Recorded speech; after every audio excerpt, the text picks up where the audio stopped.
ప్రేక్షక మహాశయులకు, శ్రోతలకు ఈ స్వాతంత్ర దినోత్సవ సందర్భంగా శుభాకాంక్షలు, ఆర్థిక శుభాభివందనలు. ప్రశాసన సేవలో సుదీర్ఘ ప్రయాణానంతరం విశ్రాంతి తీసుకున్నటువంటి వ్యక్తిని నేను. స్వచ్ఛందంగా పదవి విరమణ చేసి ఊరికే కూర్చోవడం ఇష్టం లేక కొద్దిగా బ్రతుకు తెరువు కోసం నేను ఈ వ్యాపారం ప్రారంభించాను. వ్యాపారంతో పాటుగా ఇంకో ఏదైనా చేయాలనేటువంటి ఆ ఆలోచనలో భాగంగానే ఈ పాడ్కాస్ట్ని మిత్రుల సహకారంతో తయారు చేయడం జరుగుతుంది. దీనికి విశ్వకారుణ్య పాడ్కాస్ట్ అంటే నామకరణం చేశాము. మీ అందరికీ ఈ విశ్వకారుణ్య పాడ్కాస్ట్కి ఆహ్వానిస్తున్నాను. ఇది ప్రతి శుక్రవారం సాయంత్రం ఈ కార్యక్రమం ఉంటుంది. దయచేసి మీరందరూ కూడా దీన్ని ఆదరించాలని, దీనిలో ఉన్నటువంటి లోటుపాట్లు తెలియపరచాలని, ఏదైనటువంటి పొరపాట్లు జరిగితే నిశ్చితంగా విమర్శించి నా యొక్క ఈమెయిల్ కానీ పంపిస్తే బాగుంటుంది. ఇక మన కార్యక్రమంలోకి వద్దాం. నాకు సాహిత్యం మీద ఆసక్తి కలిగించిన వారు మొట్టమొదటిగా నా తల్లిదండ్రులు. మాకు ఒక ఉన్నత పాఠశాల ఉంది, కళాశాల ఉంది. దానిలో ఉన్నటువంటి పుస్తక భాండాగారంలో అనేకమైనటువంటి ప్రబంధాలు టీకా తాత్పర్య సహితంతో సహా ఉండేవి. మరి వాటిని అంతేకాకుండా భారతీయ లాంటి మాసపత్రికలు కూడా మరి ఆ యొక్క విద్యాలయాలకు వస్తుండేవి. వీటిని చదివేటువంటి మహద్భాగ్యం నాకు కలిగింది. ఇన్నిటికంటే మించి నా యొక్క ఉన్నత పాఠశాల దశలో పిన్నక వెంకటేశ్వరరావు గారిని మా తెలుగు మాస్టారు, పిన్నక వెంకటేశ్వరరావు గారు మా తెలుగు మాస్టారు, అలాగే పరుచూరి అచ్యుతరామ్ గారు అని చెప్పేసి అని మరొక మాస్టారు, వీళ్ళిద్దరూ కూడా నన్ను ఎంతో బాగా ఆదరించారు. ఈ సాహిత్యం మీద నాకు మంచి పట్టు కల్పించారు. ఆ తర్వాత నేను కాలేజీకి వచ్చినప్పుడు కొత్త సత్యనారాయణ చౌదరి గారు అని చెప్పేసి అని ఒక ప్రముఖమైనటువంటి విమర్శకుడు, మీకు గుర్తే ఉంటుంది. చిన్నపిల్లలు ఉన్నప్పుడు విశ్వనాథ్ సత్యనారాయణ గారి రామాయణ కల్పవృక్షానికి వారు విమర్శలు రాస్తుండేవారు. భారతిలో ఎంతో అద్భుతంగా ఉండేది. ఆ గట్టి విమర్శకుడు కొత్త సత్యనారాయణ చౌదరి గారితో నాకు మంచి అనుబంధం ఏర్పడింది. అంతేకాకుండా జమ్మలమడక మాధవరావు శర్మ గారు, వారు ఇప్పటికీ నాకు బాగా గుర్తు. ఏదో మేము ఒక విషయంలో మాట్లాడుతుంటే వారు నాకు చెప్పినటువంటిది నాకు ఇప్పటికీ నేను మర్చిపోలేను.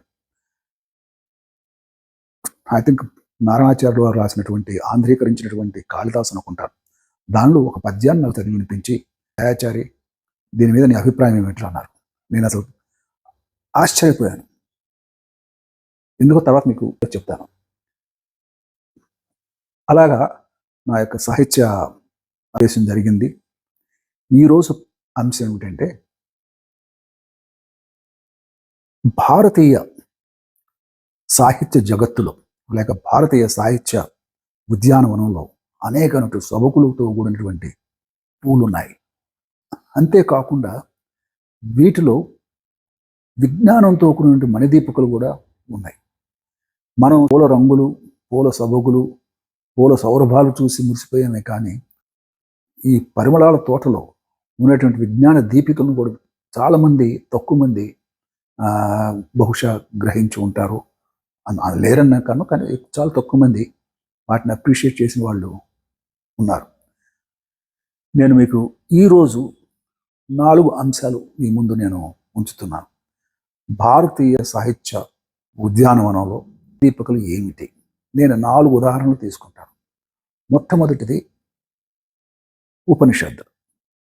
ఉపనిషత్స్ అంటే మీకు తెలుసు, sitting near the feet of the teacher and learn. అది ఉపనిషత్ అంటే అసలు అర్థం అది. Sitting by the side of, by nearer to. ఈ ఉపనిషత్తులో ముఖ్యమైనటువంటి అంశాన్ని నేను రెవరెండ్ గెడెన్ అనువాదించినటువంటి జర్మన్ వెర్షన్ ఆఫ్ ఉపనిషత్స్ నేను చదవడం జరిగింది. ఇది 1908లో పబ్లిష్ చేశారు. నేను బెంగళూరులో బ్రిగేడియర్ రోడ్లో ఒక పుస్తకాల షాప్, సెకండ్ హ్యాండ్ పుస్తకాల షాప్ ఉండేది. అక్కడికి వెళ్ళి అక్కడ పుస్తకాలు వారిని రిక్వెస్ట్ చేసి ఈ పుస్తకాన్ని తెప్పించి, వారు ఎంత గొప్పవారంటే, నేను ఈ పుస్తకాన్ని అడిగినప్పుడు నేను ట్రై చేస్తా అన్నారు. ఇది ఇప్పుడు మాట కాదు, దాదాపు 30 సంవత్సరాల క్రితం సంగతి ఇది. వారు నాకు ఉత్తరం రాశారు, మీ పుస్తకం వచ్చింది, వచ్చి తీసుకెళ్ళండి అని.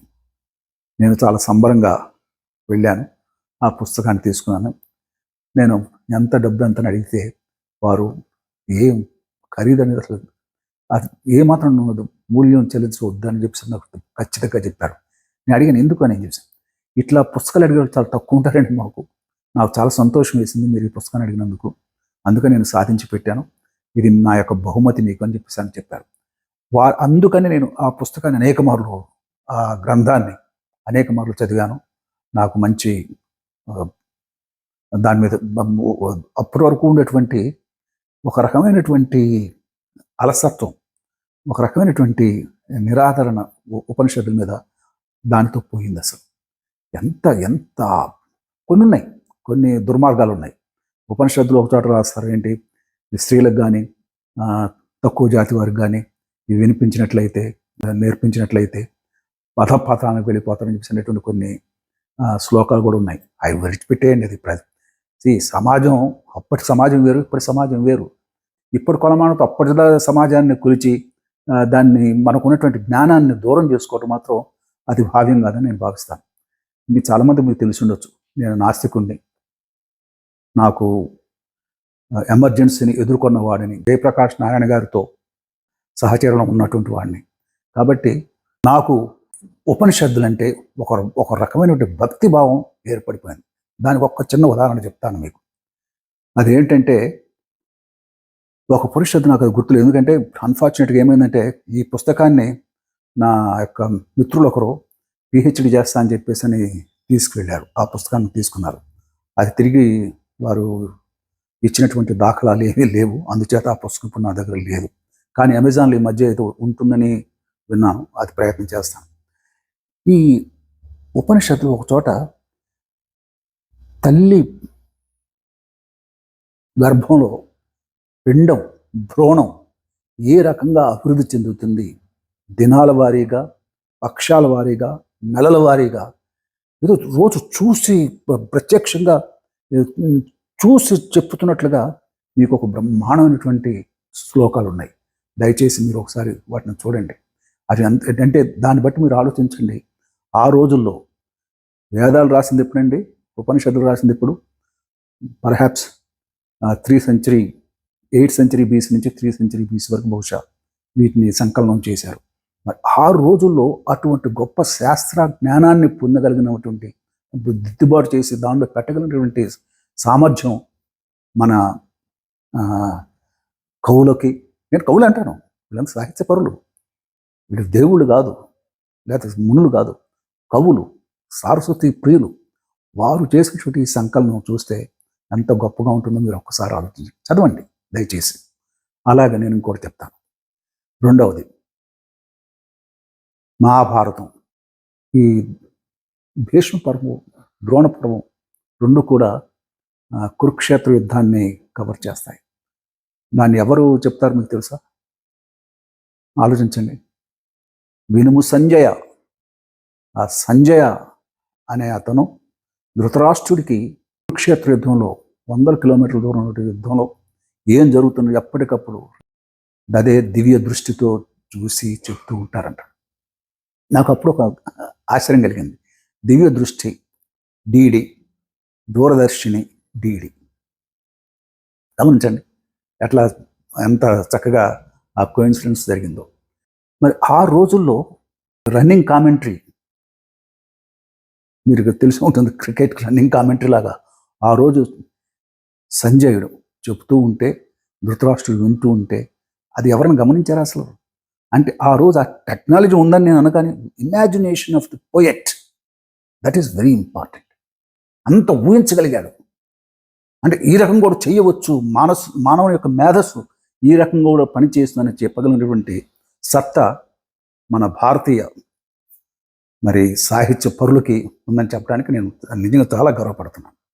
ఇది ఆలోచించండి, ఒకసారి చదవండి అవి. ఎస్పెషల్లీ ఆ పర్వాలేదు చదవండి, మీకు ఎట్లా తెలుసు మీరు ఆశ్చర్యపోతారు ఏంటిది అని చెప్పేసి. అలాగే మరొకటి నేను మీకు మీ దృష్టికి నేను తీసుకొస్తాను. అభిజ్ఞాన శాకుంతలం. ఇది మహాకవి కాళిదాస్ గారు 5వ సెంచరీలో బహుశా రాశారని వచ్చి నేను చదివాను. ఇప్పుడు షేక్స్పియర్ గారు 15వ శతాబ్దంలో వస్తే మన కాళిదాస్ గారిని మనము షేక్స్పియర్ ఆఫ్ ఇండియన్ లిటరేచర్ అని చెప్పేసి అంత సిగ్గుమాలంటాను. ఆలోచించండి ఒకసారి. అసలు నేనంటాను Shakespeare should be called as the Kalidas of west, Kalidas of Britain, not the other way round. This how మనం ఎంత కించపరుచుకుంటున్నాం మీరు ఒకసారి ఆలోచించండి. చాలా బాధాకరమైన విషయం. ఈ అభిజ్ఞాన శాకుంతలంలో ఒక అద్భుతమైనటువంటి సన్నివేశం ఉంది. దుష్యంతుడు ఇంద్రలోకానికి వెళ్తాడు. వెళ్ళి ఇంద్రుడికి సహాయపడతాడు ఆ రాక్షసుని తునుమాడడానికి. అయిపోతుంది. తిరిగి ఇంద్రుడు పంపిస్తాడు దుష్యంతుడిని. దుష్యంతుడి పాటు మరొకరు ఉంటారు ఆయనకు సహచరుడు. వీళ్ళు 7 వాయులోకాలు విడిచి భూమికి వచ్చేటప్పుడు దుష్యంతుడు ఒక బ్రహ్మాండమైన మాట, ఏమిటిది, ఇంత మనం వేగంగా వస్తూ ఉంటే ఏమిటి భూమి ఇలా కనిపిస్తుంది, ఎలా కనిపిస్తుంది చెప్పంటారా? ముందు సెలయేళ్ళు అనుకున్నవి నదులుగా, గంగా నది మొదలైన వాడుగా కనిపిస్తాయి. ఆ తర్వాత చివరికి ఇంకా వస్తూ ఉంటే ఆ యొక్క పై భాగం నుంచి క్రిందకి దిగుతూ ఉంటే హిమాలయాలు భూమిలోంచి చొచ్చుకొని పైకి వచ్చినట్టుగా కనిపిస్తాయి. ఇది వర్ణన, కాళిదాస్ గారు చేసినట్టు వర్ణన ఎవరు చేయగలరు? ఇప్పుడు మన థియరీ ఆఫ్ ఐన్స్టీన్ గారి థియరీ ఆఫ్ రిలేటివిటీ అంటాము, సాపేక్ష సిద్ధాంతము, అది ఇది స్పేస్ అండ్ టైం అని మనం చెప్తుంటాం మనం. ఆ రోజుల్లో కాళిదాస్ గారు నేను అనుకోను ఆయన అక్కడికి వెళ్ళి ఉంటారని చెప్పేసి అని. ఇమాజినేషన్. ఈరోజు ఐన్స్టీన్ గారిని గురించి, వారి ఇమాజినేషన్ గురించి మనం ఎంతో గొప్పగా చెప్తాము. మన ఆ రోజు కాళిదాస్ గారిని గురించి ఒక సాధారణమైనటువంటి సంస్కృత పండితుడు, సంస్కృత భాషా నాటకాలు రాసినటువంటి వాడు. ఆయన ఆ రకమైన ఇమాజినేషన్తో అలా రాశాడంటే దానికి ఎంత గొప్ప విషయం. ఇది నాకు జమ్మలమడుగు మాధవరావు శర్మ గారు నాకు చెప్పారు. అది నేను చదివిన తర్వాత నాకు ఎంత ఆశ్చర్యం కలిగించింది అంటే, సాపేక్ష సిద్ధాంతం ఏ రకంగా అప్పుడు వృద్ధి చెంది మీరు ఒకసారి ఆలోచించండి. ఇది ఒక విషయం. ఇకపోతే అంటే ఇక్కడ చెప్పుకుంటూ పోతే చాలా ఉన్నాయి. తెలుగులో పోతన గారు, బొమ్మరి పోతన గారు 15వ శతాబ్దంలో ఉన్నారు. వారు మహాభాగవతాన్ని ఆంధ్రీకరించారు. మీరు ఒక పద్యం ఉంది గమనించండి. అంటే అప్పటికే భూమి గుండ్రంగా ఉంది అని చెప్పేసి అని ప్రతి ఒక్కరూ అప్పటికి వచ్చేసింది, ఆ భావన వచ్చేసింది, ఆ భావజాలం వచ్చేసింది. కానీ గొప్ప విషయం ఏంటంటే దీనిలో ఒక పద్యంలో రాస్తారు, ఆరాసి ప్రావృత మేదిని వలయ సామ్రాజ్యంబు సేకూరుయింది అని చెప్పేసి. ఆ ఎక్స్ప్రెషన్ చూడండి. వారాసి ప్రావృత మేదిని వలయము అంటే సముద్రముతో చుట్టబడినటువంటి గుండ్రమైనటువంటి భూగోళము, భూమి అని చెప్పేసి అంటే ఎక్స్ప్రెషన్ పోతన గారు రాశారు. మీరు ఆలోచించండి. 15వ శతాబ్దం అంత ఇంకా వెస్టర్న్ ఇన్ఫ్లుయెన్స్ అంతగా లేదు. అది ఎవరు ప్రతి అనేకమైన ప్రాంతాల్లో. కాబట్టి మనము నాకు ఎప్పుడు బాధ కలిగేది ఏంటంటే, ఈ స్వాతంత్ర భారతావనిలో ఆధునీకరణ చేయాలని చేసినటువంటి ఒక తపస్సులో మరొక నిజమైన తపస్సు అది చేశారు. మన యొక్క నెహ్రూ గారు, పటేల్ గారు కానివ్వండి, వీరందరూ చేశారు. అయితే ఒక్క చిన్న పొరపాటు ఏంటంటే, అప్పుడున్నటువంటి మతమౌఢ్యాల వల్ల కానీ, సామాజికమైనటువంటి అసమానతల వల్ల కానీ, సామాజిక రుగ్మతల వల్ల కానీ మనం ఏం చేశామంటే, మనకున్నటువంటి ఆ భారతీయ సంస్కృతిని ప్రక్కన పెట్టి, because of the small evil things, వాటన్నిటి ప్రక్కన పెట్టి మనము మనది విడిచిపెట్టి గుడ్డిగా ప్రతి అనుకరించి మనకున్న సంపదను మనం పోగొట్టుకున్నాం. ఇప్పటికీ మన పిల్లలకి ఎంతమందికి మన యొక్క సంస్కృతి మీద మన భారతీయ సంస్కృతి మీద కానివ్వండి, భారతీయ పరిమళాలు కానివ్వండి, ఎంతమందికి తెలుసు? తెలియదు, చాలామంది తెలియదు.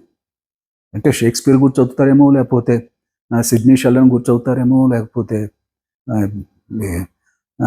Even my favourite PG Wodehouse గురించి చదువుతారేమో, కానీ మనకు సంబంధించినటువంటి సాహిత్యంలో దాగి ఉన్నటువంటి గొప్ప మణిదీపాలని ఎవరు చాలామంది తక్కువ మంది గుర్తిస్తున్నారు. దయచేసి మీరు చదవండి, చరిత్ర, మన సంస్కృతిని చదవండి, మన సాహిత్యాన్ని వడబట్టండి. మీరు ఎంతగా ఆశ్చర్యపోతారో, ఎంతగా సంతృప్తి చెందుతారో మీరే నా తర్వాత చెప్పొచ్చు. మరొకటి మీ ముందు తలుచుకున్నాను. మనలో చాలామందికి రేవతి మీద అవగాహన పెద్దగా ఉన్నట్టు నాకు తెలియదు. రేవతి తన యొక్క తండ్రి ఆవిడకి వివాహం చేయదలుచుకుంటాడు. అందుకని బ్రహ్మలోకాన్ని ఆవిడని తీసుకెళ్తాడు. బ్రహ్మలోకంలో కొంతకాలం బ్రహ్మతో మాట్లాడుతూ చేస్తారు. తిరిగి వారు వస్తారు. భూమి మీదకి వచ్చినప్పుడు కొన్ని ఇయాన్స్, కొన్ని యుగాలు గడిచిపోయినట్లుగా మన యొక్క సాహితీ పరులు రాశారు, లేకపోతే మన సంస్కృత భాషా పండితులు వర్ణించారు. ఏమిటిది? మీరు ఆలోచించండి ఒక్కసారి. బ్రహ్మలోకాన్ని వెళ్ళి వచ్చేసరికి కొన్ని వందల యుగాలు గడిచిపోయినట్లుగా రాస్తే అర్థం ఏంటంటే, వాళ్ళు వచ్చినప్పుడు అసలు ఎవరు అప్పుడు ప్రజలు లేరు. అసలు ఏది కొత్త కొత్త ప్రజలు, కొత్త కొత్త ఇది, కొత్త కొత్త మన వాతావరణం. అంటే ఏంటి అది? What is that? The space, the speed. ఆలోచించండి. అంటే ఏ లైట్ ఇయర్ స్పీడ్లో వాళ్ళు వెళ్ళి వస్తే అన్ని యుగాలు గడిచినాయి భూమి మీద. అటువంటి టైం కనుక మీరు చూసినట్లయితే ఎటువంటి భావన అండి ఇది, ఎటువంటి భావన! ఎవరైనా మనం అర్థం చేసుకున్నామా? ఇవి చదువుతున్నప్పుడు నాకు ఎంతో అసలు ఒళ్ళు గొగురు పోస్తుంటుంది. ఇప్పుడు మనం అనేక మందిని గురించి చెప్పుకుంటుంటాము, కానీ ఈ రేవతిని గురించి ఎవరైతే రాశారో అతను ఎవరైనా అసలు రేవతి ఇన్సిడెంట్ అసలు ఎంతమంది తెలుసు చెప్పండి. దయచేసి అందుకనే మీరు చదవండి, ఈ ఉద్గ్రంథాలను చదవండి, ఈ పరిమళాలని అనుభవించండి, ఆస్వాదించండి. ఇంతటితో నేను ఇది ముగిస్తున్నాను. ధన్యవాదాలు.